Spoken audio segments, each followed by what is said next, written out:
عظیم مفکر و معلم قرآن غلام احمد پرویز صاحب کی شعرۂ آفاق شاہکار تصنیف کتاب التقدیر کا 16واں باب، جس کا عنوان ہے آہ بیچاری بد قسمت، پیش خدمت ہے۔ بسم اللہ الرحمن الرحیم۔ میں نے طلوع اسلام کنونشن منعقدہ مارچ 1966 سے خطاب کرتے ہوئے خدا کی مرضی کے عنوان سے ایک مقالہ پڑھا تھا جو بڑا مقبول ہوا تھا۔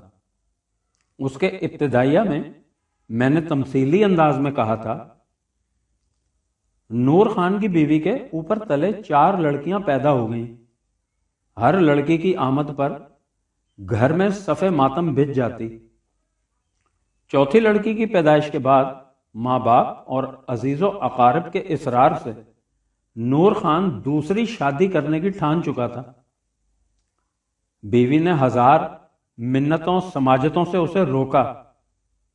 وہ اس وقت تو رک گیا، لیکن بیوی سے صاف صاف کہہ دیا کہ اگر پھر لڑکی پیدا ہوئی تو وہ ضرور دوسری شادی کر لے گا۔ اور بیچاری کی بدقسمتی ملاحظہ ہو کہ 5ویں بار پھر لڑکی پیدا ہو گئی۔ نور خان کی بیوی کو غش پر غش آ رہے تھے، دل کے دورے پڑتے تھے، لیکن گھر والے سب اس سے ناراض تھے۔ خاوند ادھر کا رخ تک نہیں کرتا تھا۔ وہ تنہا چارپائی پر پڑی روتی رہتی۔ گلی محلے کی عورتیں آتی اور اسے تسلی دیتی کہ یہ سب خدا کی مرضی پر منحصر ہے، وہ جسے چاہے لڑکے دے، جسے چاہے لڑکیاں دے، تمہارے رونے دھونے سے کیا حاصل ہے؟ جب خدا کا لکھا ہی ایسا تھا تو اسے کون مٹا سکتا ہے؟ مرضی مولا برہما اولا، صبر شکر کر کے مصیبت برداشت کرو۔ خدا جو کرتا ہے اچھا ہی کرتا ہے، وہ مالک ہے، جس حال میں چاہے رکھے۔ حضرت سلیمان علیہ السلام نے ایک دفعہ دل میں کچھ شکوہ و شکایت کیا تھا۔ 12 برس تک بھٹیاری کا بھٹ جھونکنا پڑ گیا۔ اس لیے کوئی ایسی ویسی بات زبان پر نہ لانا، وہ بڑا بے پرواہ ہے۔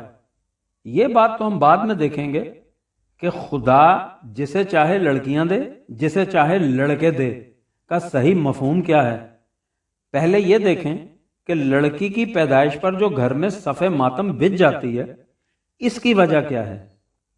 اور یہ صف ماتم جولا کے گھروں میں ہی نہیں بچتی، بڑے بڑے مہذب اور تعلیم یافتہ گھرانوں کی بھی یہ حالت ہے کہ ایک آدھ لڑکی تک تو خیر وہاں کچھ نہیں کہا جاتا، لیکن جب نوبت 2-4 تک پہنچ جائے تو رونا وہاں بھی شروع ہو جاتا ہے۔ اس رونے کے آنسو آنکھ سے نہ بھی ٹپکیں تو بھی دل کی کلی تو ضرور مرجھا جاتی ہے۔ خواہ منہ رکھنے کو میاں صاحب کتنا ہی کیوں نہ کہیں کہ نہیں، ہم تو لڑکے اور لڑکی میں کوئی فرق نہیں کرتے، اس میں فرق ضرور کیا جاتا ہے۔ سوال یہ ہے کہ یہ فرق کیوں کیا جاتا ہے اور لڑکی کی آمد وجہ افسردگی کیوں ہو جاتی ہے؟ اس میں شبہ نہیں کہ اس کی ایک وجہ اقتصادی ہے۔ ہمارے معاشرہ میں عورتیں معاشی طور پر مردوں کی دست نگر ہوتی ہیں، اور لڑکیوں کے لیے مناسب بر تلاش کرنے اور ان کے آسمان سے باتیں کرتے ہوئے تقاضوں کو پورا کرنے میں جو جان کا دشواریاں پیش آتی ہیں، ان کا احساس لڑکی کے والدین کو پجمردہ کر دیتا ہے۔ اس کے بعد اگر شادی کامیاب نہیں ہوتی اور لڑکی 2-4 بچوں کے ضمیمے سمیت میکے میں آ بیٹھتی ہے تو یہ حادثہ بھی کچھ کم جان کا نہیں ہوتا۔ لیکن اس صف ماتم کی وجہ صرف اقتصادی نہیں، اس کی بنیاد ہی کچھ اور ہے، اور وہ یہ کہ عورت کو مرد کے مقابلہ میں سمجھا ہی فروتر جاتا ہے۔ سوال یہ ہے کہ کیا عورت محض عورت ہونے کی جہت سے مرد سے کمتر ہوتی ہے، یا یہ خیال مرد کا پیدا کرتا ہے؟ مذاہب عالم میں عورت کی حیثیت، ہندوؤں نے تو عورت کا شمار انسانوں کی صف میں کیا ہی نہیں۔ انہوں نے اسے ایک جنس قرار دیا جو کسی نہ کسی کی ملکیت میں رہتی ہے، بیٹی ہے تو باپ کی ملکیت میں، بیوی ہے تو خامند کی ملکیت میں، اور ماں ہے تو بیٹے کی ملکیت میں۔ وہ کسی شے کی مالک نہیں ہو سکتی۔ اسے جو کچھ دیا جاتا ہے بطور دان یعنی خیرات دیا جاتا ہے۔ جہاں تک اس کے بیوی ہونے کا تعلق ہے، ایک عورت کے بیک وقت متعدد خامند ہو سکتے ہیں۔ چنانچہ مہابھارت میں ہے کہ دروپدی کے 5 خامند تھے اور انہوں نے اسے جوئے میں ہار دیا تھا۔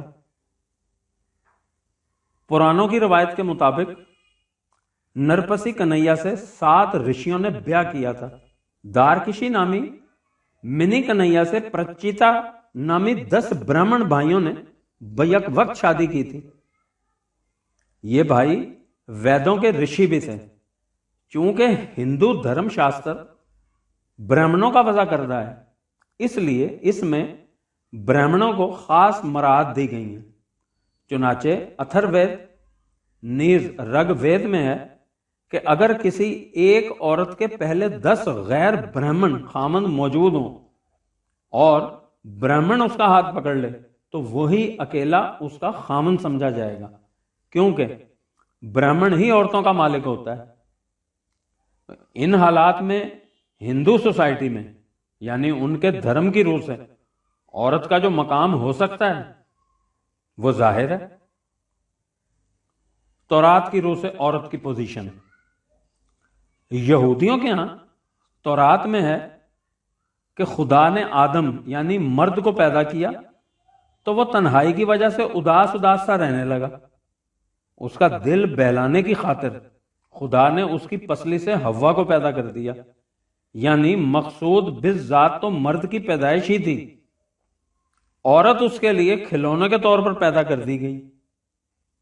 پھر عورت شیطان کے فریب میں آ گئی اور اس نے آدم کو بہکا کر جنت سے نکلوا دیا۔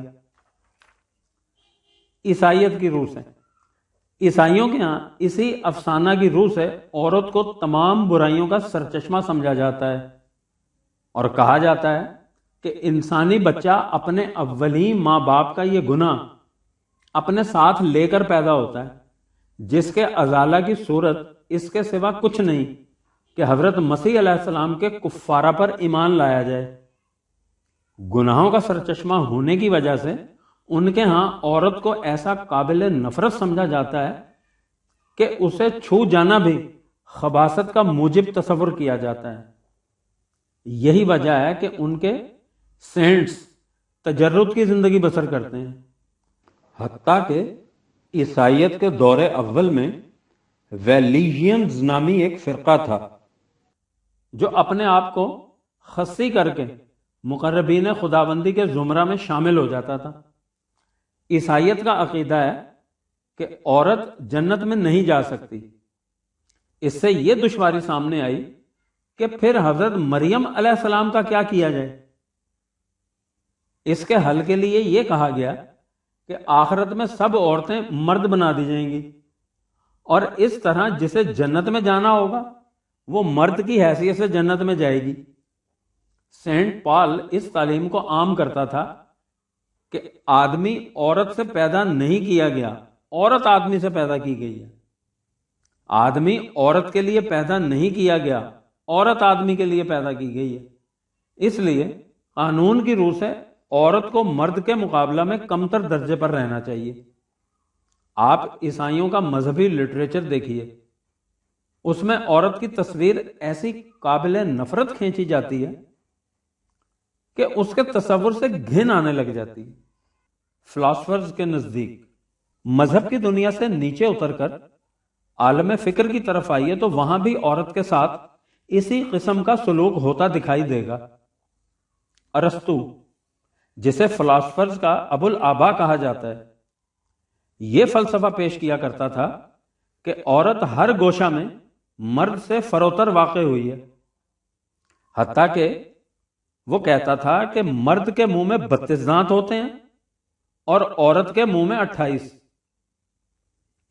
یعنی اسے اپنے اس فلسفہ کی صداقت پر اتنا یقین محکم تھا کہ اس نے کبھی اتنی سی زحمت گوارا کرنے کی بھی ضرورت محسوس نہ کی کہ اپنی بیوی کا منہ کھول کر دیکھ لے کہ اس میں کتنے دانت ہیں۔ اس کا قول تھا کہ عورت کے کردار کے متعلق ہمیں بس یہ سمجھ لینا چاہیے کہ فطرت کے پروگرام میں ایک کمی رہ گئی ہے۔ پلیٹس کہا کرتا تھا کہ عورت کے معاملہ میں اس کا سوال ہی پیدا نہیں ہوتا کہ کوئی یہ کہے کہ میں اچھی عورت کا انتخاب کروں گا، اس انتخاب سے ہر دوسری عورت پہلی سے بدتر نکلے گی۔ یہ تو پھر بھی پرانے زمانے کی باتیں ہیں۔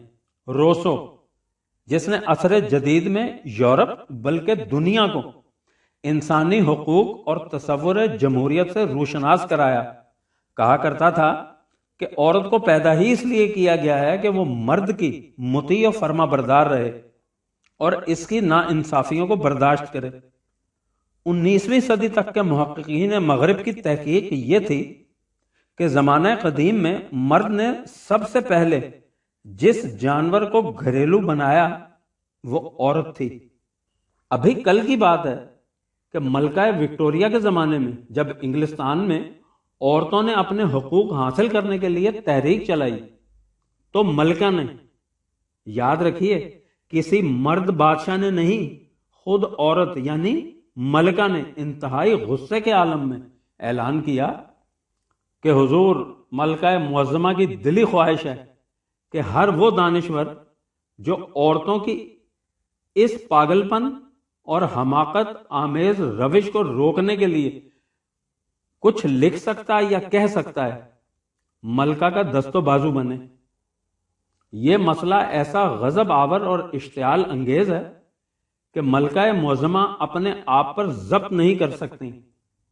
خدا نے مرد اور عورت کو مختلف حیثیتوں سے پیدا کیا ہے، اس لیے عورتوں کو آپے سے باہر نہیں ہونا چاہیے۔ اور اس باب میں اب بھی کون سی کمی ہو گئی ہے؟ ایچ ایل مینکن لکھتا ہے کہ محبت کا تصور اس امر کی فریب دہی یا فریب خوری کے لیے وضع کیا گیا ہے کہ ایک عورت دوسری عورت سے مختلف ہوتی ہے۔ یہ فریب ہے، سب عورتیں ایک جیسی ہوتی ہیں۔ انسانی ذہن کی سب سے بڑی ایجاد یہ خیال ہے کہ عورت میں بھی کوئی خوبی ہوتی ہے۔ سی او اسکنر عصر حاضر میں امریکہ کو بہت زیادہ ترقی یافتہ ملک کہا جاتا ہے۔ عصر حاضر میں امریکہ کو بہت زیادہ ترقی یافتہ ملک کہا جاتا ہے اور وہاں کی عورت کے متعلق تصور یہ ہے کہ وہ بڑی آزاد واقع ہوئی ہے اور وہاں مردوں اور عورتوں میں کسی قسم کا امتیاز روا نہیں رکھا جاتا۔ میرے سامنے اس وقت وہاں کا یعنی ایک معنی میں خود حکومت کا ترجمان رسالہ ڈائیلاگ جلد نمبر 3 شمارہ نمبر 4 بابت 1970 ہے۔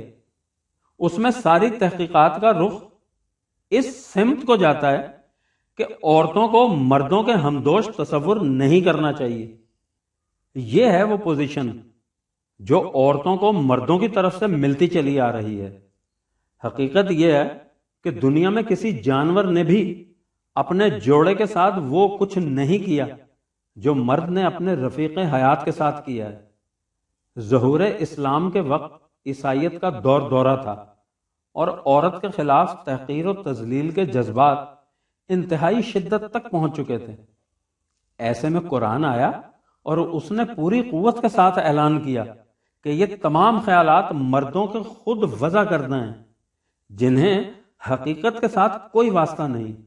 مرد اور عورت دونوں انسان ہیں اور جو خصوصیات انسان کو حاصل ہیں اور جس شرف و مجد کا وہ حامل ہے ان میں مرد اور عورت دونوں برابر کے شریک ہیں۔ سورہ النساء کی آیت 1 میں ربکم الذی خلقکم من نفس واحدۃ کہ اس نے انسانی تخلیق کی ابتدا ایک جرثومہ حیات سے کی اور اسی سے نر اور مادہ کو پیدا کیا۔ جب ان کی زندگی کا سرچشمہ ایک ہے تو پیدائش کے اعتبار سے تفریق کیسی؟ یہ درست ہے کہ طبعی زندگی میں یعنی بایولوجیکلی ان کے وظائف حیات میں فرق ہے، لیکن وہ فرق صرف تقسیم کار کا ہے، شرف و مجد کا نہیں۔ جہاں تک انسانی صلاحیتوں کا تعلق ہے وہ دونوں میں یکساں طور پر موجود ہوتی ہیں، اور اس اعتبار سے جو کچھ ایک مرد بن سکتا ہے وہی کچھ دوسرا یعنی عورت بن سکتی ہے۔ مرد اور عورت شانہ بشانہ۔ سورہ احزاب کی اس آیت جلیلہ کو دیکھیے اور غور کیجیے کہ قرآن کریم مصاف زندگی میں کس طرح مردوں اور عورتوں کو شانہ بشانہ چلتے دکھاتا ہے۔ ارشاد ہے ان المسلمین والمسلمات، اگر مردوں میں اس کی صلاحیت ہے کہ وہ قوانین خداوندی کی اطاعت کر سکیں تو عورتوں میں بھی اس کی صلاحیت ہے۔ والمومنین والمومنات، اگر مرد اس جماعت کے رکن بن سکتے ہیں جو ان قوانین کی صداقت پر یقین رکھتے ہوئے امن عامہ کی ذمہ دار بنتی ہے تو عورتیں بھی اس کی رکن بن سکتی ہیں۔ والقانتین والقانتات، اگر مردوں میں یہ صلاحیت ہے کہ وہ اپنی استعداد کو اس طرح سنبھال کر رکھیں کہ اس کا استعمال خدائی پروگرام کے مطابق ہو تو یہی صلاحیت عورتوں میں بھی ہے۔ والصادقین والصادقات، اگر مرد اپنے دعوی ایمان کو عمل سے سچ کر دکھانے کے قابل ہیں تو عورتیں بھی اس کے قابل ہیں۔ والصابرین والصابرات، اگر مرد ثابت قدم رہ سکتے ہیں تو عورتیں بھی ایسا کر سکتی ہیں۔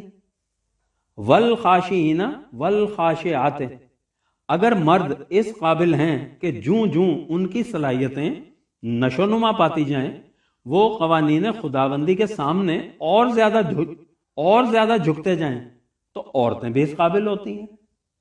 والمتصدقین والمتصدقات، اگر مردوں میں ایثار کا مادہ ہے تو عورتوں میں بھی یہ مادہ موجود ہوتا ہے۔ والصائمین والصائمات، اگر مرد اپنے آپ پر ایسا کنٹرول رکھ سکتے ہیں کہ جہاں سے انہیں روکا جائے وہ رک جائیں تو عورتیں بھی ایسا کر سکتی ہیں۔ والحافظین فروجہم والحافظات، اگر مرد اپنے جنسی میلانات کو ضوابط خداوندی کی پابندی میں رکھ سکتے ہیں تو عورتیں بھی ایسا کر سکتی ہیں۔ والذاکرین اللہ کثیرا والذاکرات، اگر مرد قوانین کو سمجھنے اور انہیں ہر وقت اپنے پیش نظر رکھنے کے اہل ہیں تو عورتیں بھی اس کی اہل ہیں۔ ظاہر ہے کہ جب یہ تمام صلاحیتیں مردوں اور عورتوں دونوں میں یکساں طور پر موجود ہیں تو ان کے نتائج بھی دونوں کے لیے یکساں طور پر موجود ہونے چاہیے۔ لہذا اعد اللہ لہم مغفرۃ و اجرا عظیما، 33 نمبر سورت کی 35 نمبر آیت، کہ خدا نے ان سب کے لیے مغفرت اور اجر عظیم تیار کر رکھا ہے۔ آپ قرآن کریم کی ان تصریحات کو دیکھیں اور پھر غور کریں کہ زندگی کا وہ کون سا گوشہ ہے جس کے متعلق کہا گیا ہو کہ مرد میں تو اس کی صلاحیت ہے لیکن عورت میں نہیں، یا یہ کہ مرد میں اس کی زیادہ صلاحیت ہے اور عورت میں کم۔ اس لیے قرآن کریم نے کہہ دیا کہ مرد اور عورت دونوں کے صلاحیت بخش اعمال یکساں طور پر نتیجہ خیز ہوں گے۔ وَمَن يَعْمَلْ مِنَ الصَّالِحَاتِ مِن ذَكَرٍ أَوْ أُنثَىٰ وَهُوَ مُؤْمِنٌ فَأُولَٰئِكَ يَدْخُلُونَ الْجَنَّةَ وَلَا يُظْلَمُونَ نَقِيرًا، سورہ النساء کی آیت 124، کہ اور تم میں سے جو کوئی بھی اعمال صالحہ کرے گا وہ مرد ہو یا عورت اور وہ مومن ہو تو وہ جنت میں داخل ہوگا، اس کے اعمال میں ذرا بھی کمی نہیں کی جائے گی۔ حقوق اور ذمہ داریوں میں برابری۔ جہاں تک میاں بیوی کی زندگی کا تعلق ہے، قانونی نقطہ نگاہ سے قرآن نے اعلان کر دیا کہ لہن مثل الذی علیہن بالمعروف، سورہ بقرہ کی آیت 228، کہ قاعدے اور قانون کی روح سے عورتوں کی جتنی ذمہ داریاں ہیں اتنے ہی ان کے حقوق ہیں۔ البتہ ایک بات میں مرد کا درجہ فائق ہے، اور وہ یہ کہ طلاق یا بیوگی کی صورت میں عورت عدت کی مدت میں دوسری جگہ شادی نہیں کر سکتی، مرد ایسا کر سکتا ہے۔ اور اس کی حکمت ظاہر ہے کہ اگر عورت کے بطن میں بچہ ہے تو اس کی ولدیت کے تعین میں کوئی التباس نہ ہو۔ اس مقام پر انہی ارشادات پر اکتفا کیا جاتا ہے۔ جو احباب اس کی تفصیل سے دلچسپی رکھتے ہوں وہ میری کتاب طاہرہ کے نام خطوط یا اسلام کیا ہے میں عورت سے متعلق باب ملاحظہ فرما لیں۔ ازدواجی زندگی کا مقصد۔ جہاں تک ہمارے ہاں کے اس مروجہ خیال کا تعلق ہے کہ مرد عورتوں پر حاکم اور داروغہ ہیں اور مردوں کو حق حاصل ہے کہ وہ بیوی کو مار پیٹ بھی کر لیں، اس کے متعلق ذرا آگے چل کر ذکر آئے گا۔ اس مقام پر ہم صرف ایک نقطہ سامنے لانا چاہتے ہیں۔ قرآن کریم نے ازدواجی زندگی کا مقصد یہ بتایا ہے، لِتَسْكُنُوا إِلَيْهَا وَجَعَلَ بَيْنَكُمْ مَوَدَّةً وَرَحْمَةً، تاکہ تم میں سکون اور رحمت اور محبت پیدا ہو۔ اس کے بعد ہے اِنَّ فِي ذَلِكَ لَآيَاتٍ لِقَوْمٍ يَتَفَكَّرُونَ، 30 نمبر سورت کی 21 نمبر آیت، کہ جو لوگ غور و فکر سے کام لیں گے انہیں اس میں حقیقت تک پہنچنے کے لیے نشانیاں ملیں گی۔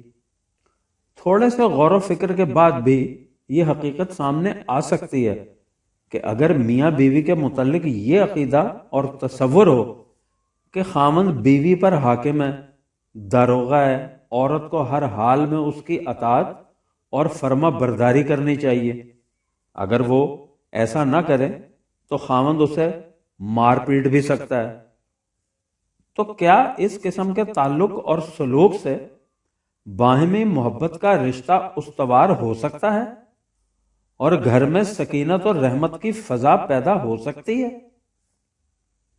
اس سے مستبد حاکم اور بے کس محکوم کا تعلق تو پیدا ہو سکتا ہے، رفاقت اور محبت کا تعلق کبھی پیدا نہیں ہو سکتا۔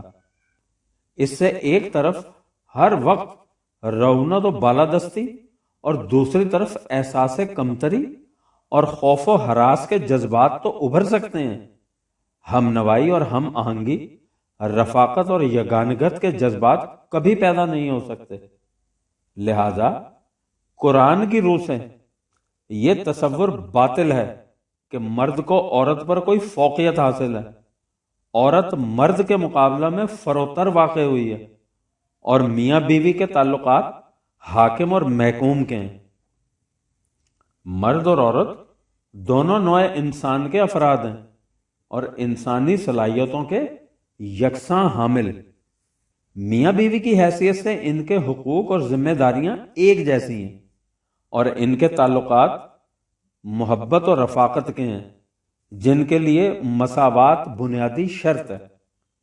جسے اپنے سے فروتر سمجھا جائے اور جو اپنے آپ کو دوسروں کے مقابلہ میں ذلیل خیال کرے، ان میں کبھی رفاقت کے تعلقات وابستہ نہیں ہو سکتے۔ یہ تھی اس باب میں قرآن کریم کی تعلیم۔ لیکن اس کے بعد جب مسلمانوں نے خدا کی اس کتاب عظیم کو بالائے طاق رکھ دیا تو عورت کے متعلق جو عقائد و تصورات دیگر اہل مذاہب کے ہاں رائج تھے وہ ایک ایک کر کے ان کے ہاں در آئے اور رفتہ رفتہ جزو اسلام بن گئے۔ ان کے لیے ٹیکنیک ایسی اختیار کی گئی جس کا ذکر اس سے پہلے کیا جا چکا ہے، یعنی جھوٹی روایات وضع کی گئیں اور انہیں منسوب کر دیا گیا اس ذات اقدس و اعظم صلی اللہ علیہ وسلم کی طرف جو دنیا میں حقوق انسانیت کے سب سے بڑے علمبردار اور مساوات انسانیہ کے عظیم دائی تھے۔ سب سے پہلے تورات یعنی عہد نامہ عتیق سے یہ عقیدہ مستعار لیا گیا کہ خدا نے پہلے آدم یعنی مرد کو پیدا کیا، لیکن جب وہ اداس ہوا تو اس کی تنہائی رفع کرنے کے لیے اس کی پسلی سے اس کی بیوی نکالی گئی۔ وضعی روایات۔ تفسیر ابن کثیر میں کہ صحیح حدیث میں ہے کہ عورت پسلی سے پیدا کی گئی ہے اور سب سے بلند پسلی سب سے زیادہ ٹیڑھی ہے، پس تو اگر اسے بالکل سیدھا کرنا چاہے گا تو اسے توڑ دے گا، اور اگر اس میں کچھ کجی رکھ کر اس سے فائدہ اٹھانا چاہے گا تو فائدہ اٹھا سکتا ہے۔ صحیح بخاری میں حضرت ابو ہریرہ رضی اللہ تعالیٰ عنہ سے روایت ہے کہ رسول اللہ صلی اللہ علیہ وسلم نے فرمایا کہ بنی اسرائیل نہ ہوتے تو گوشت کبھی نہ سڑتا، اور اگر حوا نہ ہوتی تو کوئی عورت اپنے خامن سے خیانت نہ کرتی۔ بخاری ہی کی ایک اور روایت میں ہے کہ حضور صلی اللہ علیہ وسلم نے فرمایا کہ میرے بعد مردوں پر کوئی فتنہ عورتوں سے زیادہ باعث مضرت نہیں ہوگا۔ ایک اور حدیث میں ہے کہ حضور صلی اللہ علیہ وسلم نے فرمایا کہ نحوست 3 چیزوں میں ہے: عورت، گھر اور گھوڑا۔ حوالے کے لیے دیکھیے بخاری کتاب النکاح۔ بخاری کتاب الانبیاء میں ہے کہ حضور صلی اللہ علیہ وسلم نے فرمایا کہ میں نے جنت کو دیکھا تو وہاں اکثریت فقیروں کی پائی، اور دوزخ کو دیکھا تو اکثریت عورتوں کی نظر آئی۔ اس قسم کی متعدد روایات کتب احادیث میں داخل کر دی گئیں۔ الرجال قوامون علی النساء کی تفسیر۔ جہاں تک میاں بیوی کا تعلق ہے، اس سلسلہ میں بھی اس قسم کی روایات کی کمی نہیں جن میں مرد کو حاکم اور داروغہ قرار دیا گیا ہے۔ پہلے اس قسم کی روایات وضع کی گئیں اور پھر ان کی روح سے قرآنی آیات کی تفسیر مرتب کی گئی۔ اسی سلسلہ میں بڑے شد و مد سے سورہ النساء کی اس آیت کو پیش کیا جاتا ہے جس میں کہا گیا ہے کہ الرجال قوامون علی النساء، 34 نمبر آیت، اور جس کا ترجمہ کیا جاتا ہے کہ مرد عورتوں پر داروغہ ہیں۔ حالانکہ اس کے معنی یہ ہیں کہ چونکہ عورتوں کا زیادہ وقت اولاد کی پیدائش اور تربیت و پرورش میں صرف ہوتا ہے اور مرد ان موانعات سے فارغ ہوتا ہے، اس لیے تقسیم کار کے پیش نظر اصول یہ مقرر کیا جاتا ہے کہ عورتوں کو سامان زندگی بہم پہنچانا مردوں کے ذمے ہے۔ عربی زبان کی روح سے قوامون علی النساء کے یہی معنی ہوتے ہیں۔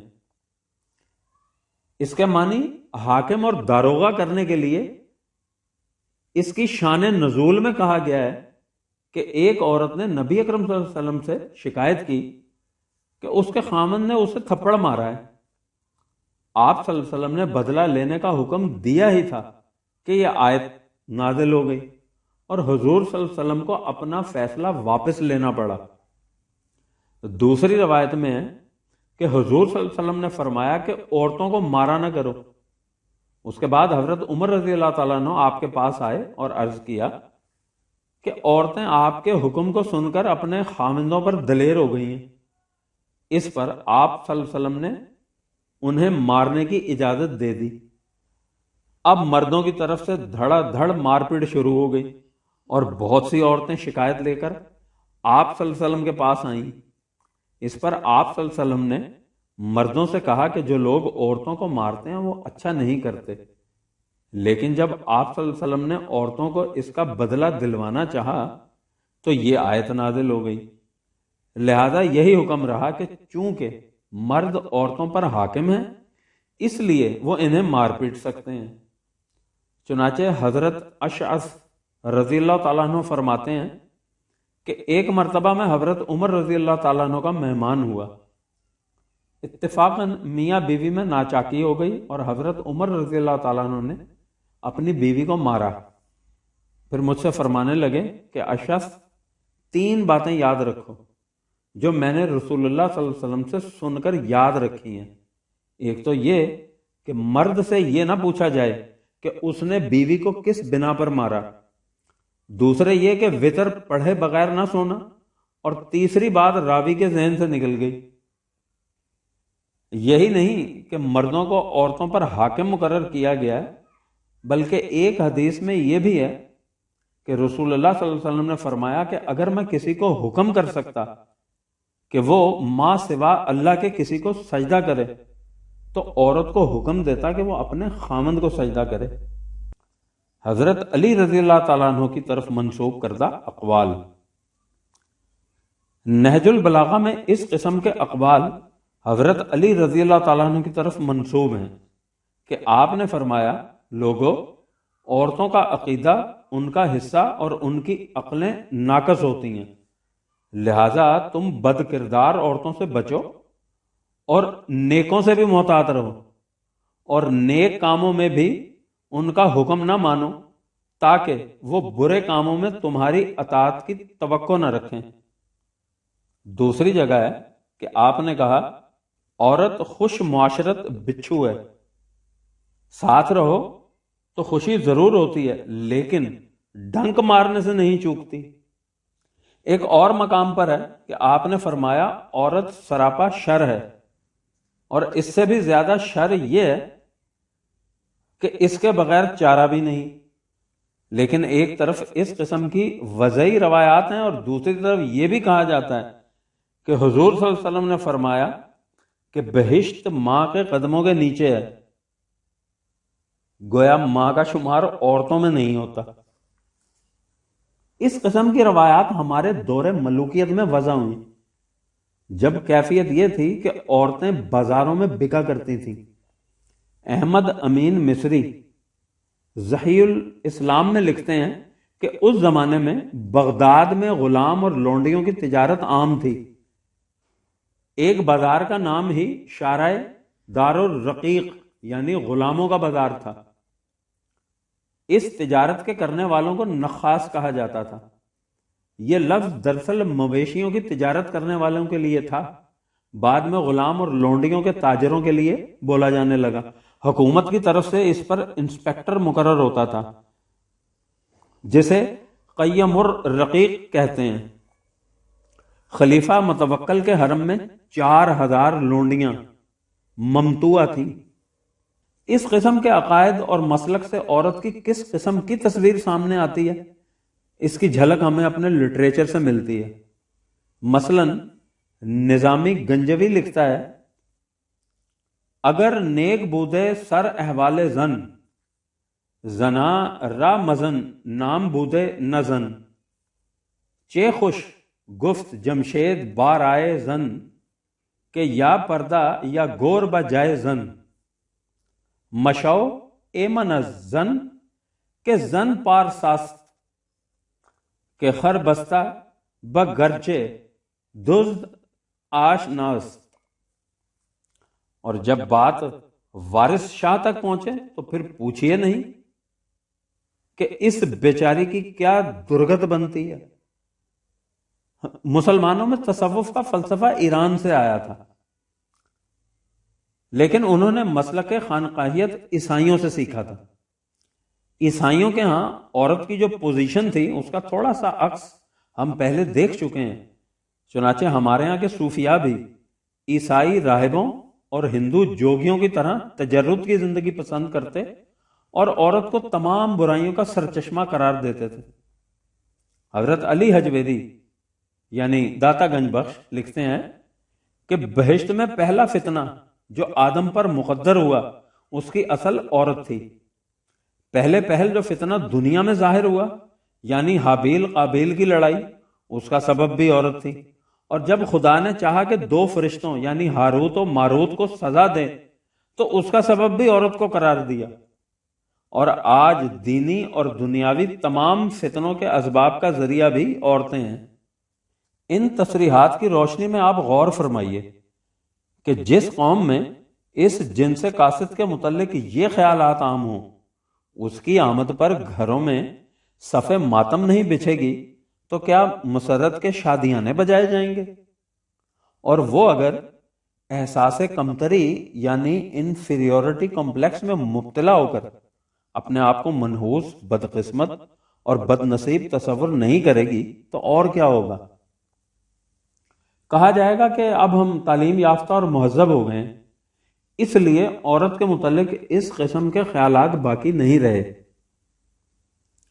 تہذیب و تعلیم کا یہ اداب بجا اور درست، لیکن ہم پوچھتے یہ ہیں کہ یہ جو ہمارے نہایت مہذب اور تعلیم یافتہ خاندانوں میں نہایت خوبصورت تعلیم یافتہ سلیقہ شعار منتخب کردہ لڑکی کو اپنے ہاں بیوی یا بہو بنا کر لانے کے عوض کوٹھی، موٹر کار، ہزارہا روپیہ کے جہیز کا مطالبہ ہوتا ہے، یہ عورت کے متعلق کس قسم کے حسن خیال کا غماز ہے؟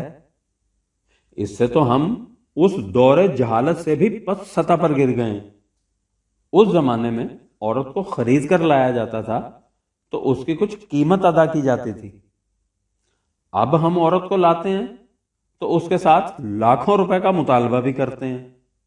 پھر ہمارے مروجہ قوانین کے تحت، یعنی جنہیں بدقسمتی سے قوانین شریعت کہہ کر پکارا جاتا ہے، عورت کی جو حالت ہوتی ہے اس کی مثالیں ہر 2 قدم پر ملیں گی۔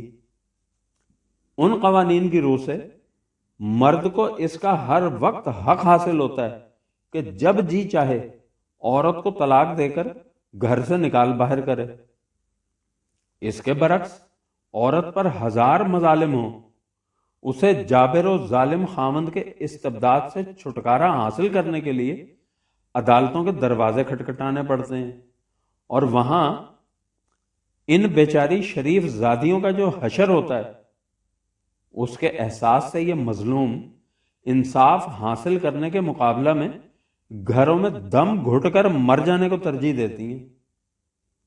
اگر یہ کسی طرح ہزار ذلتوں کے بعد چھٹکارا حاصل کر بھی لیتی ہیں تو ان کے لیے بقایا زندگی گزارنے کا سوال اور بھی وجہ سہانے روح ہو جاتا ہے۔ اس میں معاشی مسئلہ ہی وجہ پریشانی نہیں ہوتا، حفاظت اور عزت کا سوال بھی ہزار خوف پیدا کرنے کا موجب ہوتا ہے۔ ہمارے معاشرہ میں عورت کی حفاظت کے لیے مرد کی چھت لا ینفک سمجھی جاتی ہے۔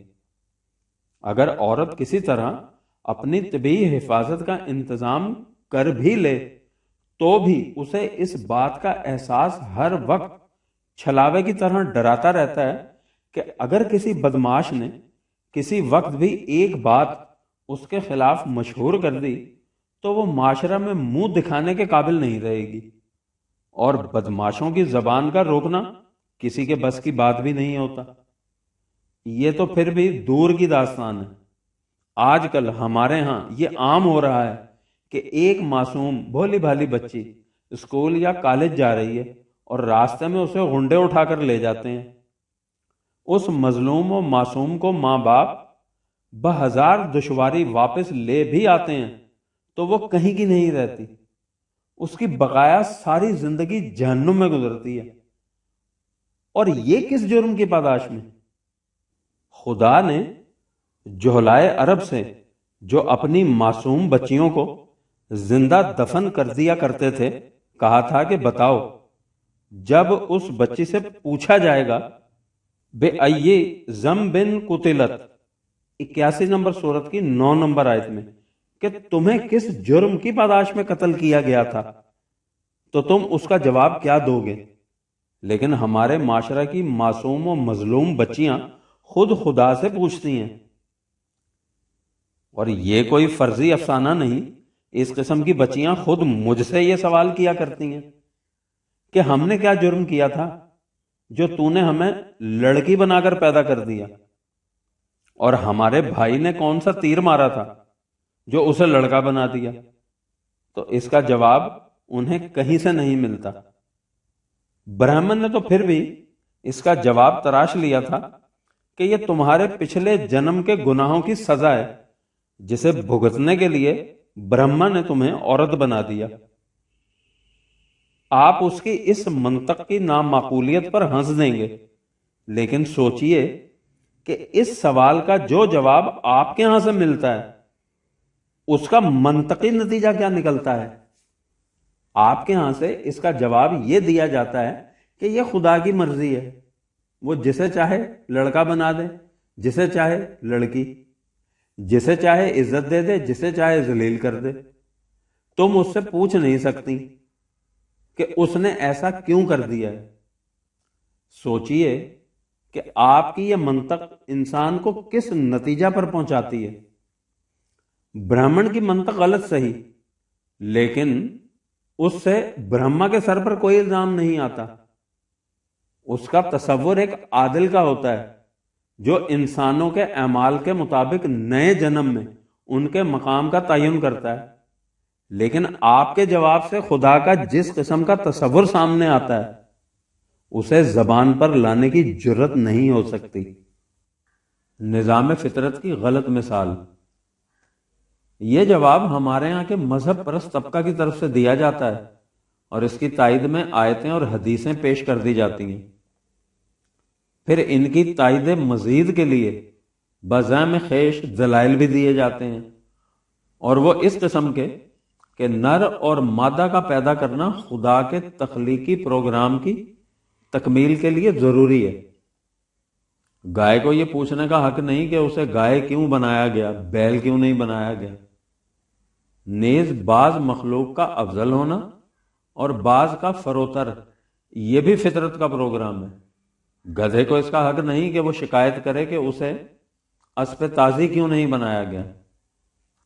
فطرت کے یہ پروگرام بجا اور درست، لیکن اس قسم کے دلائل دینے والے اتنا نہیں سوچتے، یعنی اگر ان میں سوچنے کی صلاحیت ہو تو وہ ایسے پوچھ دلائل دیں ہی کیوں کہ وہ مثالیں حیوانوں کی دے رہے ہیں اور یہاں بات انسانوں کے متعلق ہو رہی ہے۔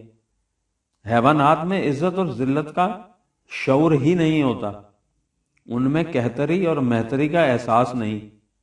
نہ بیل کو اس کا احساس ہوتا ہے کہ میں گائے سے افضل ہوں، نہ گائے کو اس کا شعور کہ میں بیل سے فروتر ہوں۔ گدھے کی حماقت ضرب المثل ہے، لیکن کسی گدھے کو اس کا شعور و احساس نہیں ہوتا کہ وہ گدھا ہے۔ ان کے برعکس انسان صاحب شعور بھی ہے اور ذی احساس بھی، اور جب ہم انسان کہتے ہیں تو اس میں مرد اور عورت دونوں شامل ہوتے ہیں۔ جب خدا نے کہا تھا کہ ہم نے نوع انسان کو واجب التکریم پیدا کیا ہے، حوالے کے لیے دیکھیے 17 نمبر سورت کی 70 نمبر آیت، تو اس نے یہ نہیں کہا تھا کہ اس نے مردوں کو واجب التکریم پیدا کیا ہے، عورتوں کو نہیں، یا اس تکریم میں کسی قسم کی تفریق کی گئی ہے۔ یاد رکھیے، کسی ذی شعور و ذی احساس یعنی انسان کے لیے کسی ایسی بات کو وجہ تذلیل و تحقیر بنا دینا جس کے لیے وہ ذمہ دار نہ ہو، نہ ہی جسے بدلنے کا اسے اختیار ہو، اور نہ ہی اس کے ازالہ کی کوئی صورت، اس خدا کے شایان شان نہیں جس کا اعلان ہے کہ وما انا بظلام للعبید، 50 نمبر سورت کی 29 نمبر آیت، کہ ہم بندوں پر ظلم نہیں کرتے۔ پیدائش کے اعتبار سے انسان اور انسان میں کسی قسم کی تفریق خدائے رؤوف الرحیم کا کام نہیں ہو سکتا۔ یہ تفریقات و تخصیصات ہماری پیدا کردہ ہیں اور ہم اسے خدا کی طرف منسوب کرتے ہوئے نہ اس سے ڈرتے ہیں نہ شرماتے۔ اگر ہمارے معتقدات و تصورات قرآن کریم کے مطابق ہوں اور ہمارا معاشرہ قرآنی اقدار پر متشکل، تو پھر نہ لڑکی کی پیدائش پر گھروں میں صف ماتم بچھے گی اور نہ ہی عورتوں کو اپنی قسمت پر رونا پڑے گا۔ فطری وظائف حیات کے لیے مرد اور عورت میں حیاتیاتی یعنی بایولوجیکل فرق ضرور ہے، لیکن اس تفریق سے مرد اور عورت کے مقام انسانیت پر کسی قسم کا اثر نہیں پڑتا۔ اس کے لیے اصول یہی ہے کہ وَلِكُلِّ دَرَجَاتٌ مِّمَّا عَمِلُوا، 46 نمبر سورت کی 19 نمبر آیت میں، کہ ہر ایک کا مقام اس کے اعمال یعنی سیرت و کردار کے مطابق متعین ہوگا۔ ذکرن او انثی، سورہ آل عمران کی آیت 195 میں، کہ وہ عورت ہو یا مرد۔ فطری فرائض کی سر انجام دہی کے لیے مرد اور عورت میں جو تفریق ہے اس میں بھی یہ کہیں نہیں کہا گیا کہ اس کی روح سے مرد عورتوں سے فائق ہیں۔ اس میں کہا گیا کہ ولا تتمنوا ما فضل اللہ بہ بعضکم علی بعض، سورہ النساء کی آیت 32 میں، کہ بعض امور میں مرد عورتوں سے افضل ہیں، بعض میں عورتیں مردوں سے افضل، لہذا ان میں سے کسی نوع کو بھی یہ سمجھ کر کہ دوسری نوع بہر حیث افضل ہے، یہ خیال نہیں کرنا چاہیے کہ اے کاش مجھے وہ خصوصیت کیوں نہ مل گئی یا میں ایسا کیوں نہ بن گئی۔ آج کل چونکہ عورت مظلوم ہے، اس لیے وہ سرد آہ بھر کر کہتی ہے کہ اے کاش میں مرد ہوتی۔ جب اور جن اقوام میں میٹریارکی یعنی عورتوں کی بالادستی تھی، اس وقت مرد کہتا ہوگا کہ اے کاش میں عورت ہوتا۔ قرآن کریم نے مرد اور عورت کی مساوات سے ان دونوں خلش آور احساسات کا خاتمہ کر دیا۔ اس کی روح سے وجہ امتیاز و اعزاز سیرت و کردار کے جوہر قرار پا گئے، نہ کہ جنسی تفریق۔ معلوم نہیں کہ خود فریبیوں میں ڈوبا ہوا انسان قرآن کی اس سطح پر کب آئے گا۔ جہاں تک لڑکے اور لڑکیوں کی پیدائش کا تعلق ہے، قرآن کریم میں ہے یَهَبُ لِمَن یَشَاءُ إِنَاثًا وَیَهَبُ لِمَن یَشَاءُ الذُّکُورَ أَوْ یُزَوِّجُهُمْ ذُکْرَانًا وَإِنَاثًا وَیَجْعَلُ مَن یَشَاءُ عَقِیمًا إِنَّهُ عَلِیمٌ قدیر۔ 42 نمبر سورت کی آیات 49 اور 50۔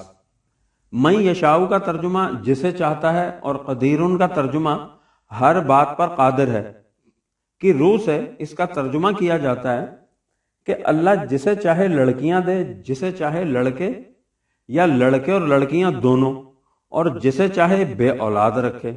وہ ہر بات کا علم رکھنے والا اور ہر شے پر قادر ہے۔ اگر لڑکے اور لڑکی میں محض لڑکا اور لڑکی ہونے کی وجہ سے کسی قسم کا فرق مراتب یا ڈس ایڈوانٹیج نہ سمجھا جائے تو پھر جسے چاہے میں کچھ مذائقہ نہیں ہو سکتا، لیکن اگر ان دونوں میں وہ فرق رکھا جائے جس کی تفصیل پہلے بیان کی جا چکی ہے تو پھر جسے چاہے پر وہ اعتراض ضرور وارد ہوتا ہے جسے مظلوم بچیوں کے سوال کی شکل میں سامنے لایا جا چکا ہے۔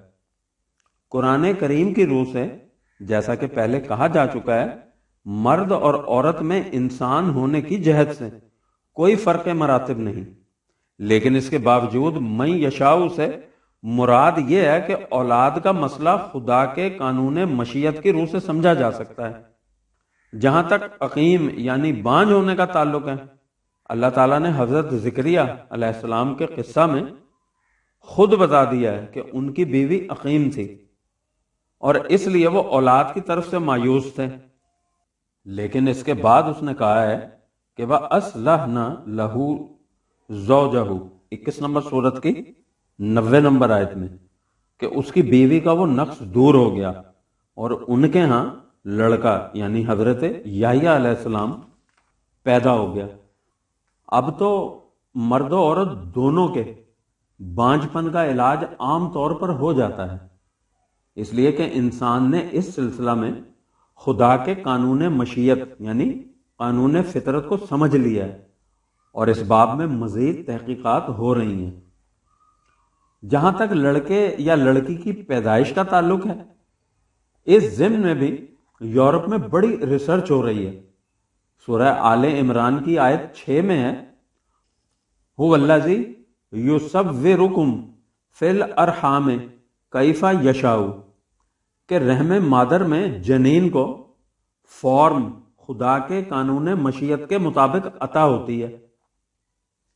اس ریسرچ کی روح سے یہاں تک تو معلوم کر لیا گیا ہے کہ خدا کا وہ قانون مشیت کیا ہے جس کے مطابق رحم مادر میں جنین کے نر یا مادہ ہونے کی تشکیل ہوتی ہے۔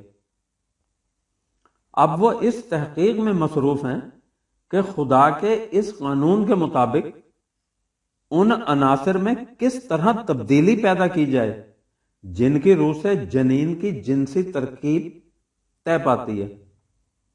ان کا دعویٰ ہے کہ یہ ریسرچ مکمل ہو جائے تو لڑکا یا لڑکی اپنی مرضی کے مطابق پیدا کر لیا جا سکے گا۔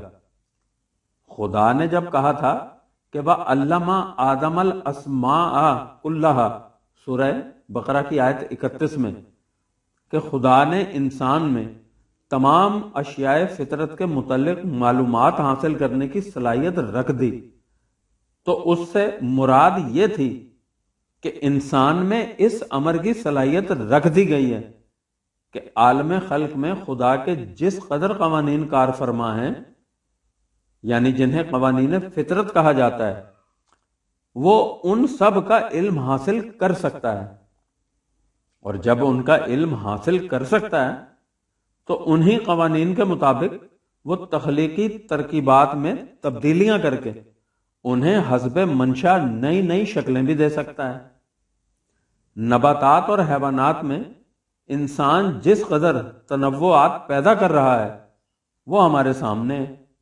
اس لیے اگر وہ یہ دعویٰ کرے کہ خدا کے قانون مشیت کا علم حاصل کر کے لڑکا یا لڑکی اپنی مرضی کے مطابق پیدا کیا جا سکے گا، تو یہ اسی خصوصیت کے مظاہرہ کی ایک کڑی ہوگی جس کی روح سے آدم کو مسجود ملائکہ قرار دیا گیا تھا، سورہ بقرہ کی آیت 34 میں۔